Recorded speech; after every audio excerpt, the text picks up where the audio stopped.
휴가 어디로 가세요? 얼마나 가시나요?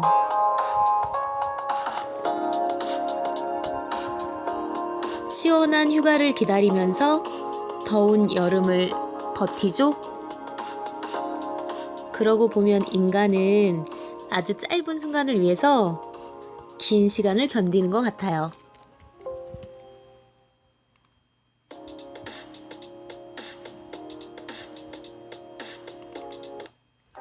Y뉴스 외전 책 읽어주는 여자 나디아입니다. 연암서가에서 펴낸 피터 싱어의 동물의 방을 보고 있죠? 이 책은 김성한 선생님 옮김이에요.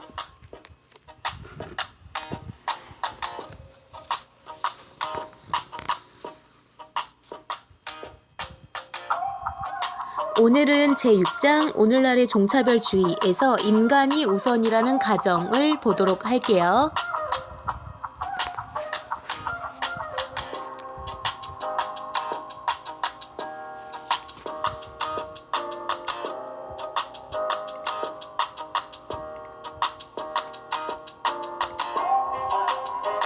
동물에 대한 대중의 관심을 환기시키려는 과정에서 겪는 어려운 요인 중에서 가장 극복하기 어려운 것은 첫째, 인간 우선이라는 가정과 둘째, 동물에 관한 문제는 그 무엇이건 인간에 관한 문제와 비교할 만큼 중대한 도덕적 또는 정치적 이슈가 될 수 없다는 가정이다.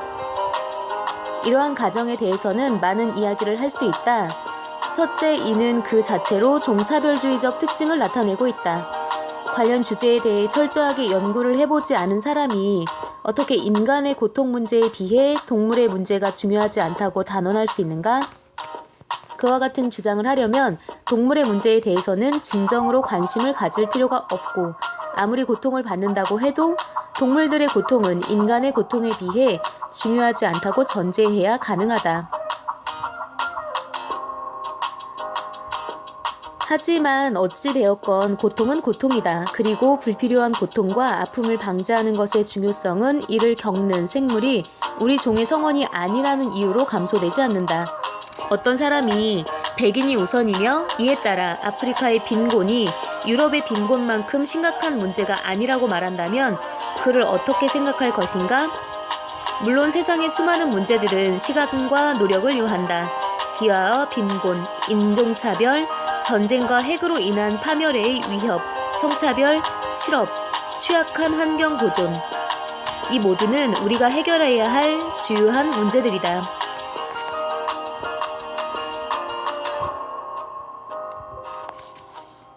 그리고 누가 여기에서 가장 중요한 문제가 어떤 것이라고 감히 단언할 수 있겠는가? 그런데 일단 종차별주의적 편견을 걷어치울 경우 우리는 인간에 의해 자행된 인간 아닌 존재들에 대한 억압이 이러한 문제들과 비슷한 정도로 중요하다는 사실을 알 수 있을 것이다. 우리가 인간 아닌 존재들에게 주는 고통은 극단적으로 클 수 있으며 이에 연루된 동물들의 숫자는 실로 어마어마하다. 미국에서만 해도 매년 수억 마리의 돼지, 소, 양들이 제3장에서 서술한 과정을 겪고 있다. 몇십억 마리의 닭도 마찬가지다. 매년 최소한 2,500만 마리의 동물이 실험용으로 사용된다. 만약 생활용품의 독성을 검사하기 위해 동물들에게 시행하고 있는 것과 동일한 검사를 1,000명의 인간에게 강제적으로 시행한다면 아마도 전국적인 소동이 벌어질 것이다. 이러한 목적을 위해 수백만 마리의 동물을 사용하는 것에 대해서도 마찬가지의 관심이 촉발되어야 한다고 생각한다. 이렇게 말하는 이유는 다른 무엇보다도 동물에게 가하는 고통이 전혀 필요치 않은 것이며 만약 중단하려는 의사만 있으면 쉽게 중단할 수 있는 것이기 때문이다. 이성적인 사람들은 대부분 전쟁, 인종 간의 불평등, 빈곤, 실업을 막고 싶어 한다. 여기서 문제는 우리가 몇 년 동안 이들을 막기 위해 온갖 노력을 기울여 왔음에도 대체로 이들을 어떻게 해결해야 할지 구체적인 방법을 모르고 있다는 점이다. 반면 인간의 손에 의해 야기되고 있는 인간 아닌 동물들에 대한 고통을 줄이는 일은 일단 인간이 착수하기만 하면 비교적 해결이 용이하다. 어떠한 경우이건 인간 우선이라는 생각은 양립 불가능한 선택지들 사이에서 이루어지는 어쩔 수 없는 선택인 경우보다는 인간 혹은 인간 아닌 동물들을 위해 아무것도 하지 않음을 변명하기 위해 사용된 경우가 많았다. 이렇게 말하는 이유는 인간에 대한 배려와 동물에 대한 배려가 양립할 수 없는 것이 아니기 때문이다. 물론 어떤 사람이건 사용할 수 있는 시간과 힘은 한정돼 있다. 그리고 어떤 목적을 이루기 위해 적극적으로 노력할 경우 다른 목적을 이루기 위해 활용될 수 있는 시간은 줄어들게 된다. 하지만 인간 문제에 시간과 노력을 들이는 사람들이 축산산업에서 자행되는 학대의 결과로 생산된 제품을 사용하지 않는 운동에 동참한다고 해서 무엇인가를 중단할 필요는 전혀 없다. 다시 말해 동물고기를 먹지 않고 채식주의자가 된다고 해서 더 많은 시간이 필요하게 되는 것은 아닌 것이다. 제4장에서 살펴본 바와 같이 실제로 인간의 복리와 환경 보존에 관심이 있다고 주장하는 사람들은 바로 그렇게 말한 이유 자체만으로도 채식주의자가 되어야 한다. 그들이 채식주의자가 될 경우 다른 곳의 사람들이 먹을 수 있는 곡식의 양이 증가하게 될 것이다. 또한 공해가 줄어들고 물과 에너지가 절약될 것이며 산림 벌채 방지에 도움이 될 것이다. 뿐만 아니라 채식주의자들이 하는 식사는 육식을 하는 경우에 비해 값이 저렴하다. 이에 따라 그들이 채식을 함으로써 기아 구제, 인구 조절 또는 더욱 긴급하다고 생각되는 어떤 사회적 정치적 문제에 더 많은 자금이 사용될 수 있게 될 것이다.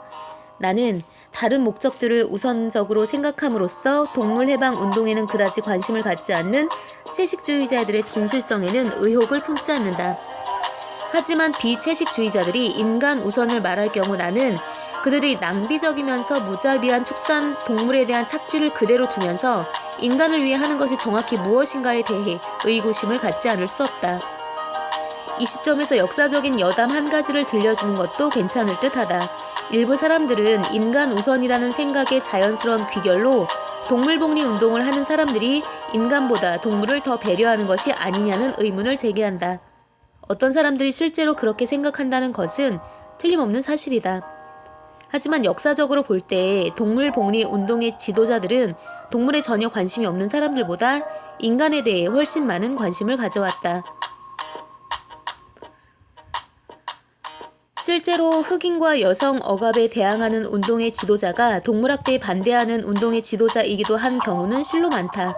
너무나 많기 때문에 예상치도 않게 인종차별주의, 성차별주의, 종차별주의가 일맥상통하다는 생각을 하게 될 정도이다.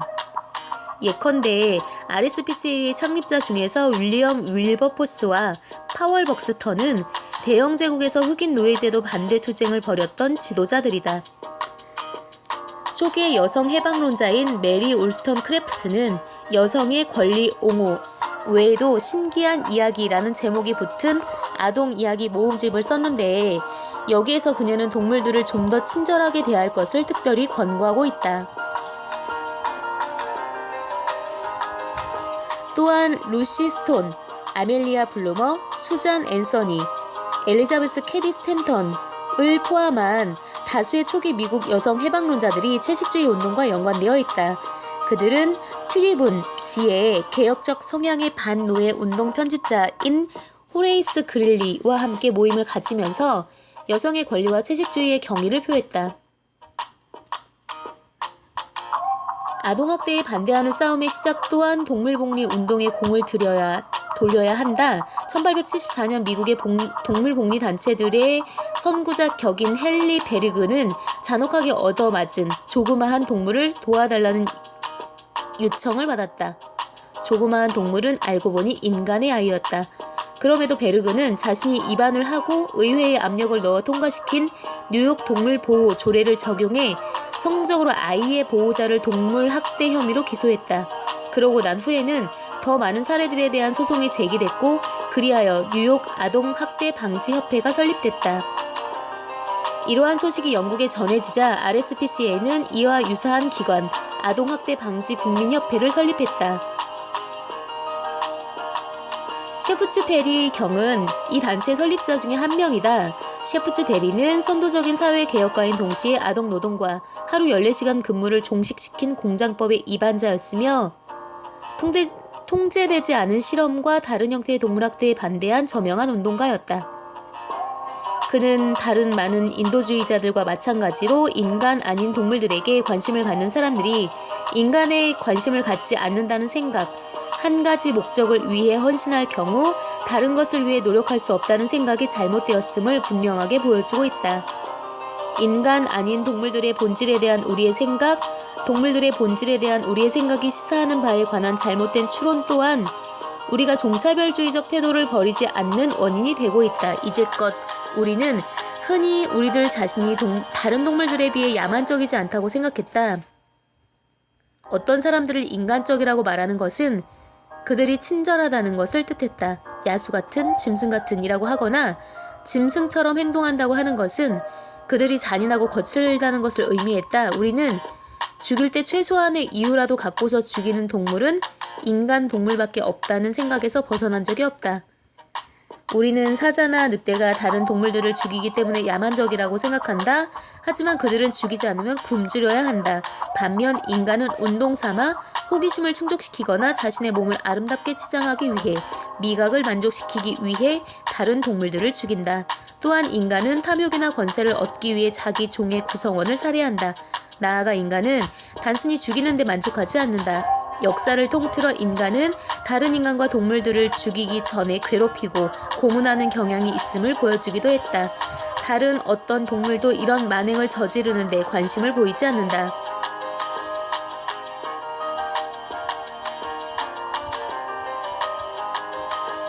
우리는 스스로의 야만성에는 관대하면서 다른 동물들의 야만성은 과장해왔다. 예를 들어 민담의 악역으로 수없이 등장하는 악명 높은 늑대는 매우 사회적인 동물이다. 이들은 충실하고도 애정 깊은 부부관계를 유지, 단 한 번의 번식 기만이 아닌 평생을 하며 헌신적인 부모인 동시에 무리에 충실한 구성원이라는 사실이 야생에서의 주의 깊은 조사를 통해 밝혀졌다. 늑대는 먹기 위한 경우 외에는 거의 죽이지 않는다. 수컷들이 자신들끼리 싸우는 경우에는 패한 늑대가 승리한 늑대에게 자신의 목 아랫부분, 이 부분은 자신의 몸에서 가장 취약한 곳이다. 아랫부분을 드러내며 복종의 몸짓을 보이는 것으로 끝난다. 승리자는 적의 급소에서 불과 1인치 떨어진 부분에 자신의 송곳니를 들이대고는 복종에 만족하며 인간 정복자와는 달리 패배한 적을 죽이지 않는다. 우리는 동물의 세계라 하면 피비린내 나는 전투 장면을 그린다. 이에 따라 우리는 동물들이 동일종의 다른 성원들을 개별적인 존재로 인식하고 서로 밀접한 관계를 맺는 등의 복잡한 사회생활을 영위하고 있다는 사실을 간과한다. 인간이 결혼할 경우 우리는 사랑 때문에 서로 가까워졌다고 생각한다. 우리는 배우자를 잃은 사람의 아픔을 자신의 아픔처럼 느끼기도 한다. 반면 다른 동물이 일생을 짝을 지어 지낼 경우 우리는 이를 단순히 본능 때문이라고 치부해버린다. 또한 우리는 사냥꾼이나 덫을 놓는 사람이 연구나 동물원에 보내기 위해 동물을 죽이거나 사로잡을 경우 사로잡힌 동물이 갑작스럽게 없어지거나 죽어버림으로써 고통받을 배우자가 있으리라고 생각하지 않는다.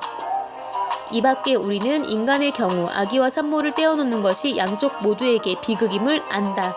하지만 새끼와 어미를 갈라놓는 것이 일상사가 되어버린 영농업자, 그리고 실험용 동물 혹은 반려동물 사육자들은 인간 아닌 동물의 어미와 새끼들의 감정에 대해서는 전혀 생각해보지 않는다.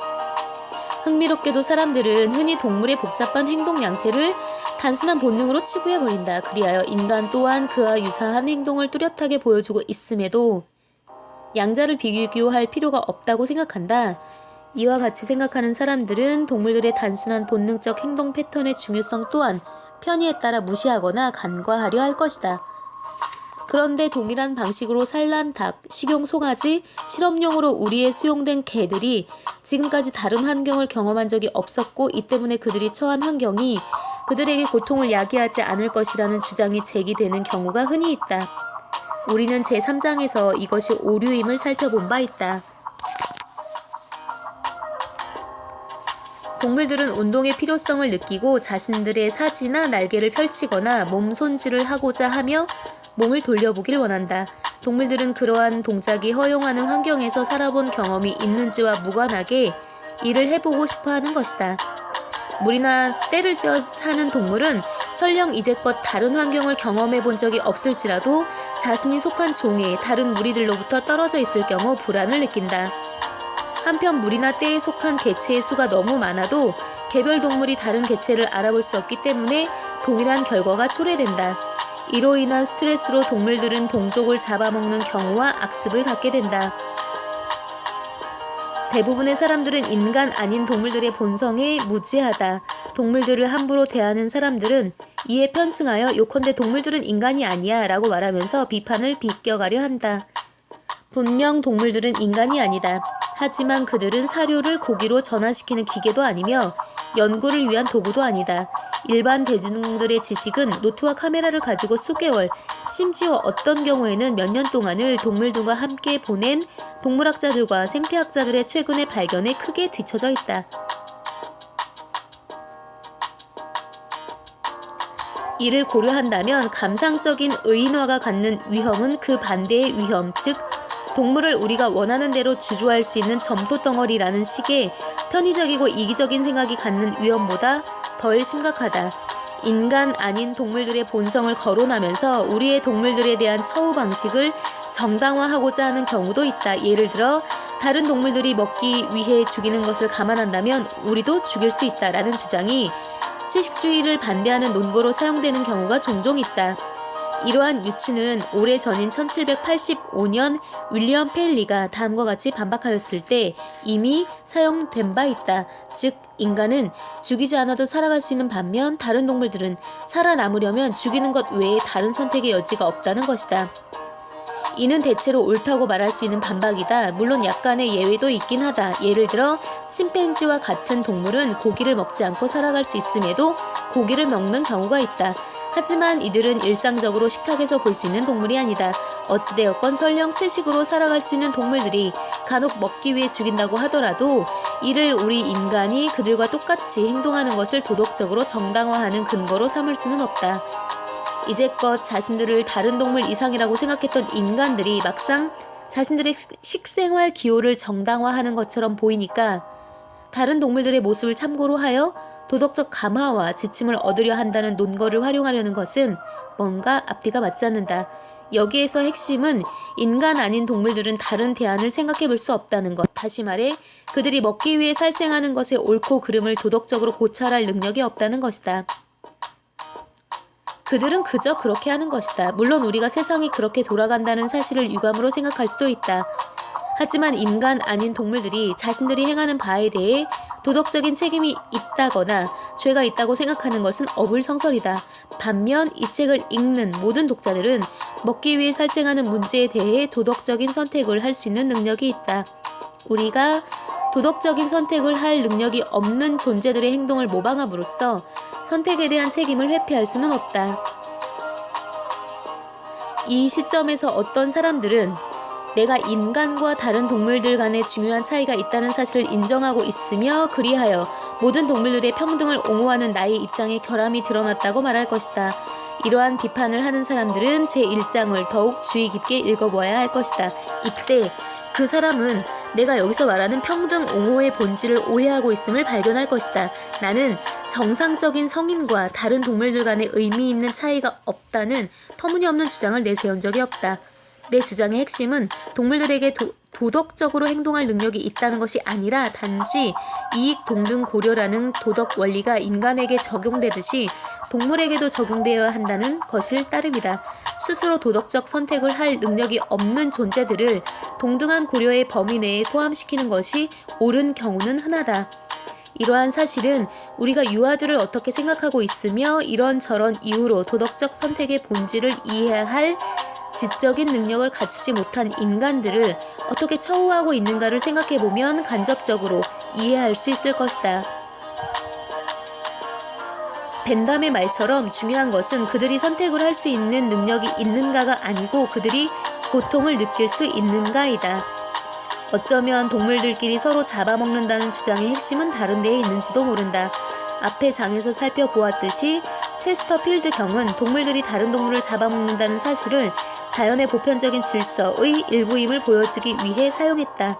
그는 우리의 본성이 채식을 하는 고릴라나 사실상 채식을 하는 침팬지보다 육식을 하는 호랑이에 더욱 가깝다고 상상해야 하는 이유에 대해서는 언급하지 않고 있다.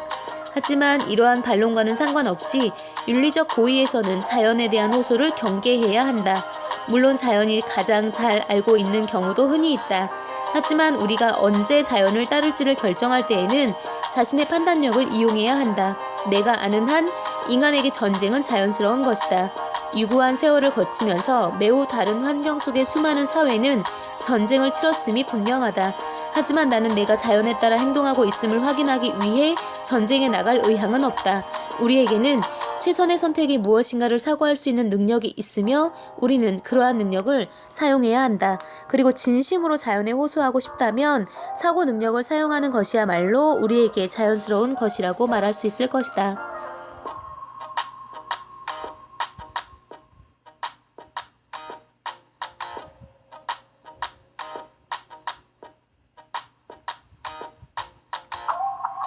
육식동물의 존재가 동물해방의 윤리의 한 가지 문제를 제기하고 있음을 인정할 필요가 있다.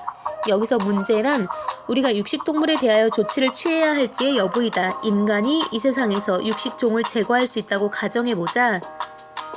이로 인해 세상에 살고 있는 동물들이 느끼는 고통의 총계가 감소될 것이라고 가정해보자. 만약 이것이 사실이라면 우리가 육식종을 제거해야 하는 것 아닌가? 이에 대해 간단 명료하게 답변하자면 일단 다른 종에 대한 지배권이 있다는 생각을 포기한다면 우리는 간섭을 하지 말아야 한다. 우리는 최대한 그들을 내버려 두어야 한다. 전제군주의 역할을 포기했다면 우리는 신의 역할을 맡으려 해서도 안 되는 것이다. 이러한 답변에 어느 정도의 진리가 담겨 있다고 하더라도 우리는 이 답변이 너무 간단하고 단순하다고 생각할 수 있다. 좋건 싫건 인간은 다른 동물들에 비해 미래에 어떤 일이 일어날지 잘 알고 있다. 미래를 예측할 수 있는 능력으로 우리는 무간섭이 곧 냉담함을 뜻한다고 말하는 상황에 처할 수 있다. 1988년 10월 전 세계의 TV 시청자들은 알래스카의 얼음에 갇힌 2마리의 캘리포니아 회색 고래를 구해주려는 미국과 러시아의 노력이 성공을 거둔 것에 박수를 보냈다. 일부 비판가들은 매년 약 2,000마리의 고래가 인간 사냥꾼에 의해 죽어가고 있다는 사실은 그다지 문제 삼고 있지 않으면서 매년 참치잡이 그물에 걸려 익사하는 12만 5천여 마리의 돌고래는 말할 것도 없고 2마리의 고래 구조에 엄청난 노력을 기울이고 있는 모습의 아이러니를 지적했다. 그럼에도 그와 같은 구조활동을 나쁘다고 주장하는 사람은 냉담한 사람이라고 말할 수 있을 것이다. 이렇게 보자면 인간이 개입함으로써 동물의 처지가 나아질 수 있으며 따라서 개입이 정당화될 수 있다고 생각해 볼 수 있다. 하지만 육식종의 제거와 같은 계획을 고려한다는 것은 사실상 개성과 전혀 상관이 없다. 과거의 기록으로 판단해 보건대 생태계를 대규모로 변화시키려는 시도는 그 어떠한 것도 득보다 실이 많았다. 바로 이러한 이유로 설령 다른 이유가 없더라도 매우 제한된 일부 경우를 제외하고는 우리가 자연 전체의 파수꾼이 될 수도 되려고 노력해서도 안 된다. 우리가 다른 동물을 불필요하게 살해하거나 학대하지 않는다면 그것으로 우리는 우리의 할 일을 충분히 한 것이다. 우리의 동물에 대한 처우를 정당화하고자 하는 또 다른 논의로 자연 상태에서 어떤 동물들이 다른 동물들을 죽인다는 사실이 거론되는 경우가 있다. 흔히 사람들은 오늘날의 축산 환경이 나쁘기는 해도 그것이 야생의 환경보다 나쁘지 않다고 이야기한다. 즉 야생 동물들은 그러한 환경에서 추위, 기아, 포식자들에게 노출되어 있는 것이다. 그들에 따르면 이러한 사실은 우리가 오늘날의 축산 환경에 반대하지 말아야 함을 함축하고 있다. 흥미롭게도 아프리카 흑인들을 노예로 삼는 체제를 옹호하는 사람들도 이와 유사한 지적을 한 바가 있다. 그중 한 명은 다음과 같이 쓰고 있다. 대체적으로 보았을 때 아프리카인들을 야만함과 비참함 그리고 불행한 상태로부터 이러한 광명, 인간다움 그리고 기독교적 지혜의 땅으로 데려오는 것이 그들에게 매우 큰 축복이라는 사실은 모든 논쟁을 넘어 분명하다. 사람들이 이러한 사업에서 불필요한 학대를 자행해 온 잘못을 범했다고 해도 이는 마찬가지다. 이곳 미국에서 일반화되어 있는 종속. 이는 흑인들을 데려오게 되면 초래되는 필연적 결과인데 종속이 자연의 법칙에 부합된다는 사실은 더 이상 의문의 대상이 아니다.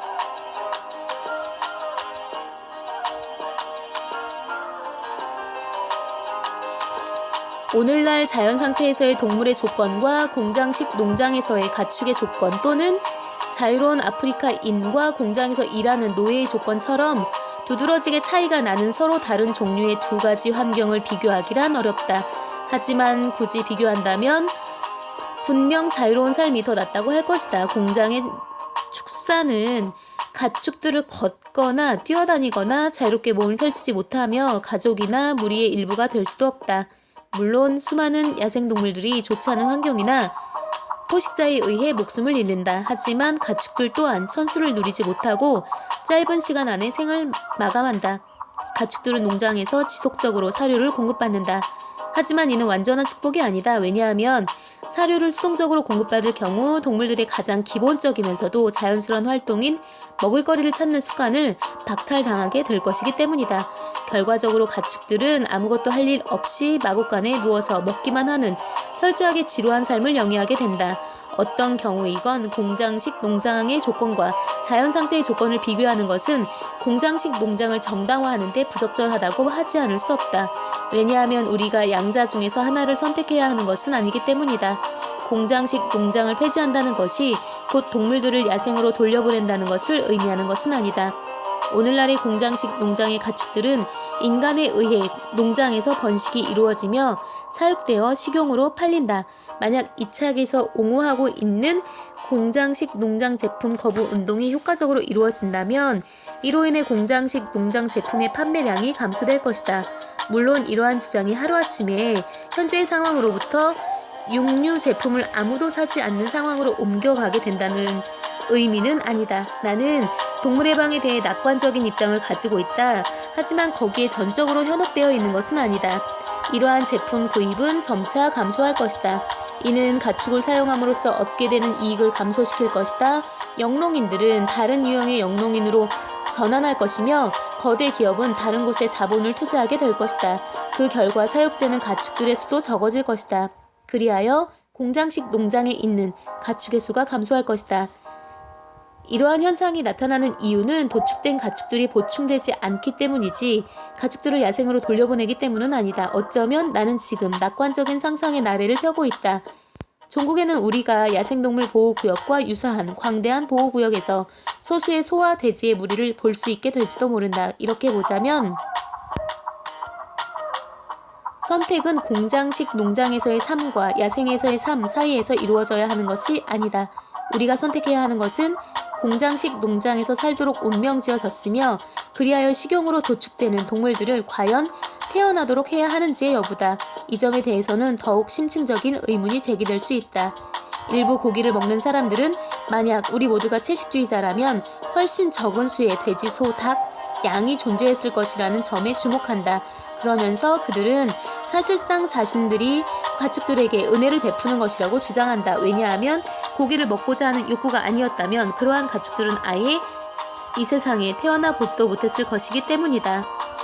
이 책의 초판에서 나는 이러한 입장을 받아들이지 않았다. 그 이유는 이를 받아들이고자 할 경우에는 어떤 존재를 태어나게 한다는 것이 그 존재에게 이득을 주는 것이라고 생각해야 하기 때문이다. 그리고 이와 같은 입장을 견지하려면 우리는 존재하지 않는 존재에게 이득을 줄 수 있다고 믿어야 하는데 내가 생각하기에는 터무니없었다. 하지만 지금에 와서는 이에 대해 그다지 확신할 수가 없다. 실제로 나는 이전 판에서 이와 같은 견해에 분명히 반대하는 입장을 취했는데 이는 내가 언급한 철학적 문제 중 지금에 와서 생각을 바꾼 유일한 것이다. 요컨대 만약 어떤 아이가 유전적인 결함을 가지고 있어서 단명할 것이고 삶이 비참해지리라는 것을 임신이 되기 전에 알고 있었다면 우리들 대부분은 그를 세상에 태어나게 하는 것이 잘못이라는 생각에 동의할 것이다. 그러한 아이를 임신한다는 것은 그 아이에게 피해를 주는 것이기 때문이다. 그런데 이것이 적절한 생각이라고 가정해보자 이때 즐거운 삶을 영위하게 될 존재를 태어나게 하는 것이 그 존재에게 이득을 주는 것임을 확실히 부정할 수 있는가?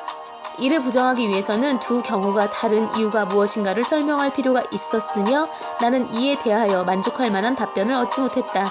우리가 지금 검토하고 있는 논의는 죽이는 것이 잘못인가? 라는 문제. 이러한 문제는 고통을 야기하는 것의 그릇됨에 비해 훨씬 복잡하기 때문에 내가 이 시점까지 다루지 않고 미루어 놓은 것이다. 문제를 제기한다. 나는 제1장 끝부분에서 간략한 논의를 통해 미래에 대한 욕구를 가질 수 있는 존재에게는 죽임을 당하는 것이 특별히 나쁠 수 있다는 사실, 이는 또 다른 존재를 탄생시키는 방법으로 상쇄될 수 없다. 사실을 충분히 보여주었다. 그런데 진정한 어려움은 미래에 대한 욕구를 가질 능력이 없는 존재, 연속적인 정신적 실체를 갖기보다는 순간순간을 살아가는 것으로 파악되는 존재를 고찰해 볼 경우에 드러난다. 하지만 이러한 존재를 어떻게 생각해야 하는지에 대해 어려운 점이 있음을 인정한다고 해도 죽이는 것은 여전히 좋지 못한 것처럼 보인다. 설령 동물 스스로가 생명을 가지고 있다는 사실을 인지 자신이 일정 기간 동안 존재한다는 것이 무엇인가를 이해한다는 의미에서 인지하지 못한다고 하더라도 그들은 최소한 목숨에 대한 위협에는 대항할 것이다. 하지만 어떤 형태의 정신적 연속성이 존재하지 않는다면 공평한 관점에서 따져보았을 때 죽임을 당한 동물의 손실이 동일한 정도로 즐거운 삶을 영위할 새로운 동물의 탄생으로 보상되지 않는 이유가 무엇인가를 설명하기가 쉽지 않다. 나는 여전히 이 문제에 대한 의문을 풀지 못했다. 한 존재의 탄생이 어떠한 방식으로든 또 다른 존재의 죽음을 보상한다는 명제는 어떤 독특함이 느껴진다. 물론 모든 쾌고 감수 능력이 있는 존재, 심지어 미래에 대한 욕구를 갖지 못하는 존재들마저도 존재가 생명에 대한 권리를 갖는다고 말할 수 있는 명확한 근거가 있을 경우 쾌고 감수 능력이 있는 생명체의 살상을 새로운 생명체가 탄생한다고 보상이 이루어지지 않는 일종의 잘못이라고 설명하기가 용이해질 것이다. 하지만 그와 같은 입장은 나와 다른 사람들이 다른 곳에서 지적한 바와 같이 그 자체가 철학적인 그리고 실천적인 심각한 난점을 가지고 있다. 순전히 실천적인 차원에서는 다음과 같이 말할 수 있을 것이다. 먹기 위해 동물을 죽일 경우 살아남기 위해 반드시 필요한 경우를 제외하고 우리는 그들을 기뇨하지 않은 목적을 위해 이따금씩 사용할 수 있는 대상으로 생각하게 된다. 우리가 인간의 본성에 대해 알고 있는 바를 전제로 한다면 계속해서 동물들을 기뇨하지 않은 목적을 위해 사용 가능한 존재로 파악하는 이상 우리는 사람들이 행동으로 옮길 경우 동물에 대한 경멸로 따라서 푸대접애로 이어지는 태도를 바꿀 수 없게 될 것이다. 따라서 살아남기 위해 어쩔 수 없는 경우를 제외하고는 동물을 식용으로 사용하기 위해 죽이지 않는 것을 단순하면서도 일반적인 실천 원리로 삼는 것이 가장 무난할 것이다. 먹기 위해 죽이는 것에 반대하는 이와 같은 논의는 어떠한 태도를 고수함으로써 나타날 결과에 대한 예측의 바탕을 두고 있다. 물론 정확한 예측이란 불가능하다. 이는 우리 동료 인간들에 대한 지식에 기초하여 판단할 수 있을 뿐인 무엇에 지나지 않는다. 만약 그러한 예측의 설득력이 없다면 우리가 고려의 대상으로 삼고 있는 논거는 매우 제한적으로 적용될 수밖에 없다. 어쨌거나 탄생이 그 동물에게 이득이 된다는 주장이 공장에서 생산된 동물 고기를 먹는 것을 정당화할 수 없다는 것은 확실하다. 왜냐하면 그곳에서 사는 동물들은 몸을 돌린다든가 몸치장, 몸펴기, 운동 또는 그들 종간에 일상적으로 이루어지는 사회적 상호작용을 하고자 하는 기본적인 욕구가 충족되지 않는 지루하고 박탈된 삶을 고통스럽게 여기기 때문이다. 그와 같은 고통스러운 삶을 제공하기 위해 그들을 탄생시킨다는 것은 도움이 되기는커녕 오히려 해가 될 것이다. 한 존재를 탄생시킴으로써 얻는 이득으로부터의 논증은 기껏해야 방목하는 가축, 미래에 대한 욕구를 가질 수 없는 종의 가축을 계속 먹는 것을 정당화할 수 있을 따름이다. 방목하는 가축들은 자신들의 행동적 필요를 충족시켜주는 사회 집단에서 쾌적한 삶을 영위하며 그 후 신속하고 고통 없이 살아야 된다.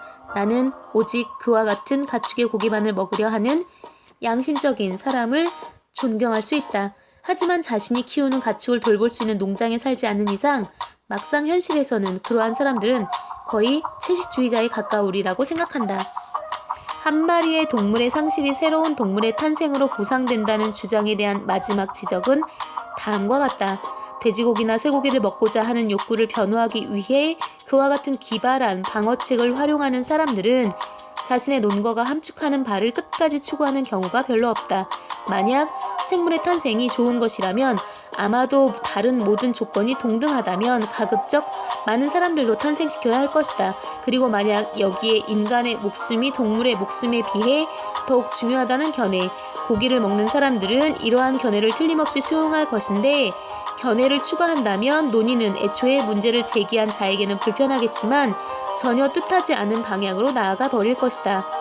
만약 가축에게 사료를 주지 않는다면 그로 인해 더욱 많은 사람들이 식량을 얻어 연명할 수 있게 될 것인데, 이러한 이유 때문에라도 결국 우리는 채식주의자가 되어야 한다는 결론을 또다시 도출할 수밖에 없는 것이다.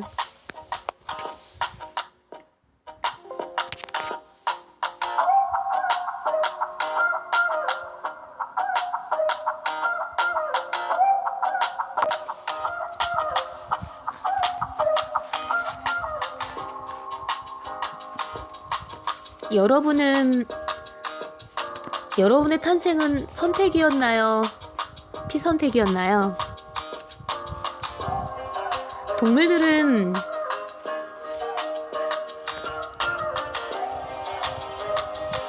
사랑이라는 감정으로 수정을 하는 게 아니잖아요.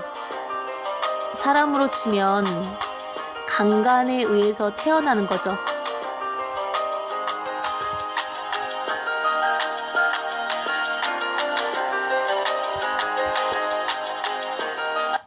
Y뉴스 외전 오늘의 희망 메시지는요, 손을 자주 씻자입니다. 유대인들은 하루에 9번 손 씻기를 어릴 적부터 가르친다고 해요. 여름, 식중독 위험, 손 씻기로 간편하게 예방해 볼까요?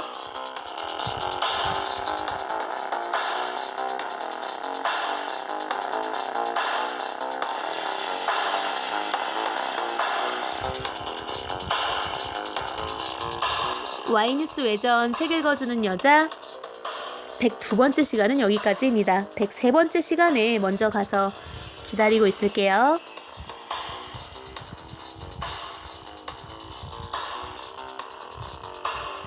기억하세요. 여러분은 아주 특별합니다.